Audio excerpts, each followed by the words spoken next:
Walk into any authorized Rolex dealer today and ask for a steel Daytona. The answer will be the same everywhere. There is a list, and your name goes to the bottom. The wait might be 2 years, perhaps 5, possibly never. This is not a supply chain accident.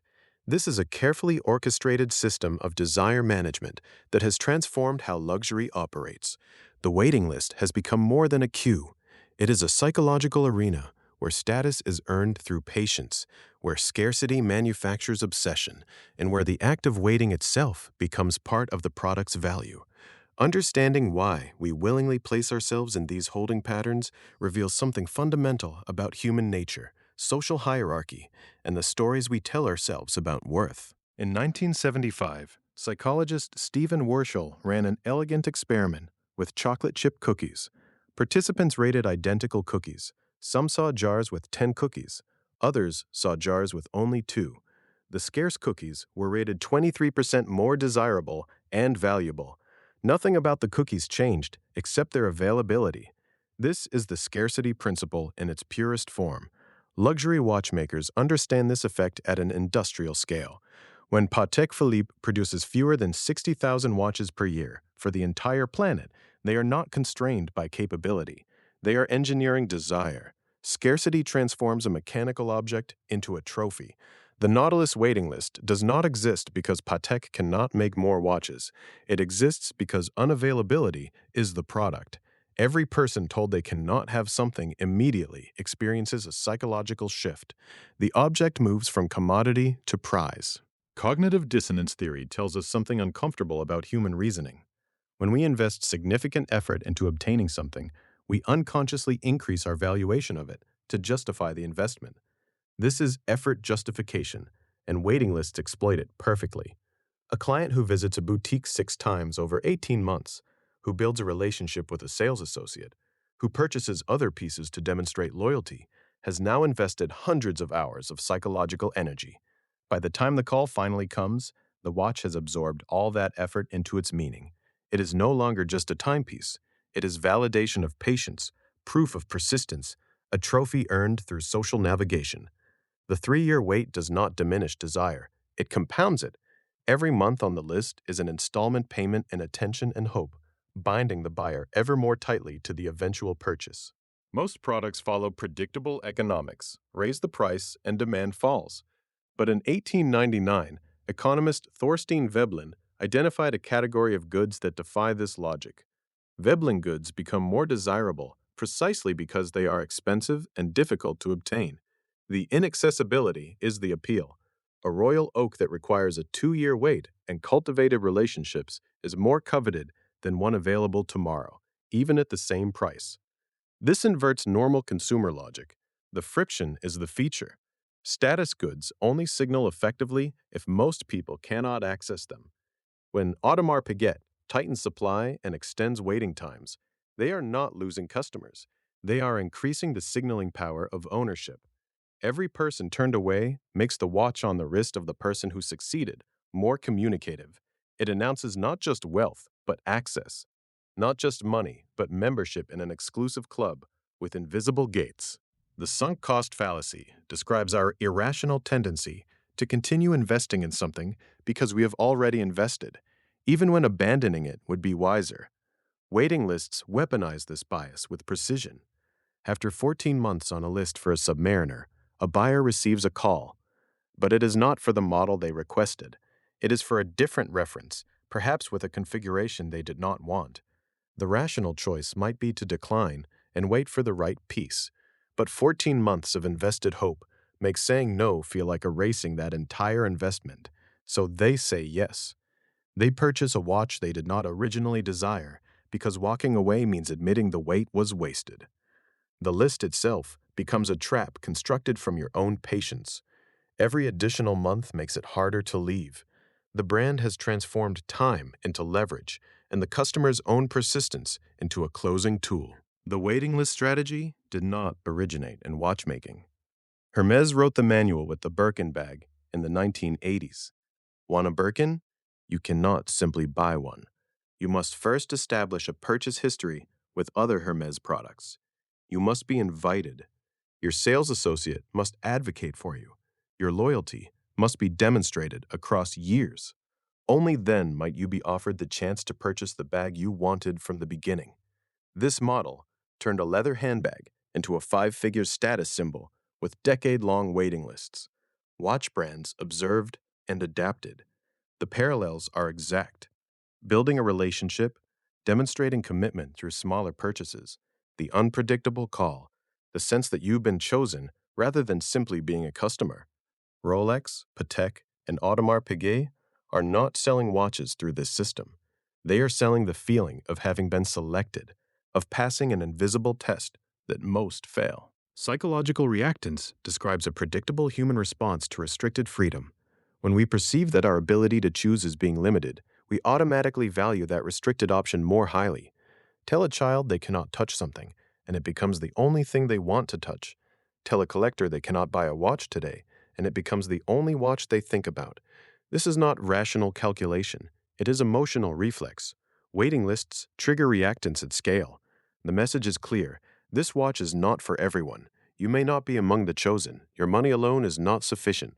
These restrictions do not dampen enthusiasm. They ignite it. The watch becomes a symbol of autonomy to be reclaimed, a freedom to be won back. Every no from the boutique is psychological fuel.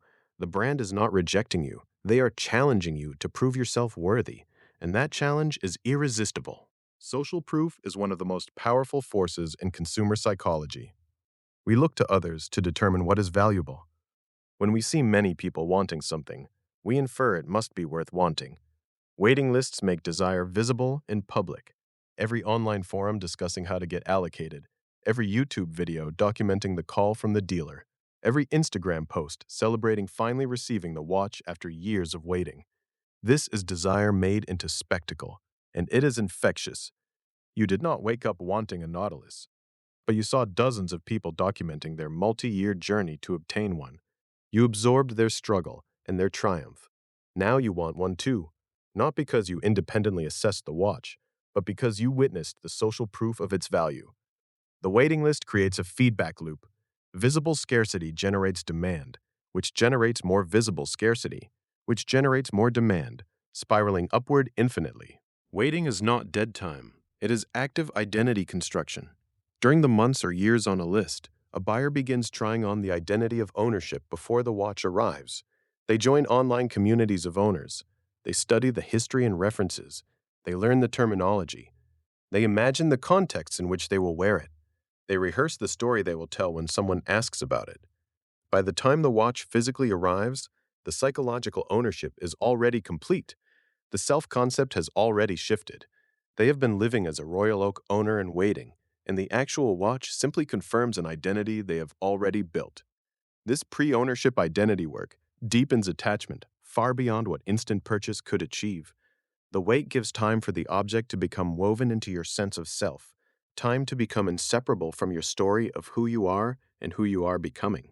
The waiting list system has produced an unintended or perhaps perfectly intended consequence, a secondary market where impatience commands extraordinary premiums. A steel Daytona retails for roughly $14,000. On the gray market, the same watch trades for $40,000 or more. A Nautilus with a retail price of $35,000 sells pre-owned for $100,000 or higher. These are not vintage pieces with historical significance. These are current production watches marked up 300% simply because the buyer will not wait. Auction houses have noticed.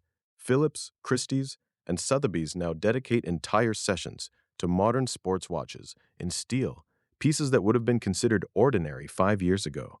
The waiting list has converted contemporary production pieces into speculative assets. The inability to buy creates a market for those who already own, and suddenly, a watch is not just a purchase, but an investment, not just an object, but a liquid asset appreciating while you wear it. In normal retail, the customer holds power. The seller competes for your business, offers incentives, provides service to win your money. Waiting lists invert this completely.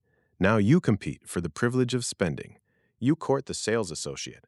You demonstrate loyalty. You purchase products you may not want to prove your commitment. You thank them for the opportunity to give them $40,000. This power asymmetry is psychologically profound.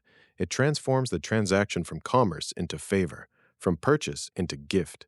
When the call finally comes, you do not feel like a customer. You feel like a supplicant granted mercy. This emotional recalibration increases satisfaction paradoxically. Research shows that people value experiences more when they work harder for them, even when that work is artificial. The boutique has made you labor for the right to buy, and that labor makes the purchase feel earned rather than simply transacted. You are grateful, not entitled. When you walk into a store and buy a watch instantly, it is a transaction. When you wait 30 months and finally receive the call, it is a ceremony. The waiting list elevates purchase into ritual. Buyers describe the moment of collection with the language of milestone events. They remember the date. They photograph the experience. They share it with community. Some bring family members. Some open the box with reverence, reserved for sacred objects. This is not about the watch anymore. It is about the culmination of a journey, the validation of patience, the reward for persistence. Anthropologists note that all cultures create rituals around important transitions. Waiting lists manufacture that sense of transition artificially. The watch becomes a marker of before and after in your personal narrative. You are no longer the person waiting for a submariner. You are the person who succeeded in obtaining one. Identity has shifted, and the ritual of collection consecrates that shift into memory. At the deepest level, waiting lists exploit existential anxiety. Time is the one resource you cannot buy more of, regardless of wealth. Every month spent on a waiting list is a month of your finite life invested in anticipation. This creates unique psychological pressure. Money lost can be earned again. Time spent is gone forever.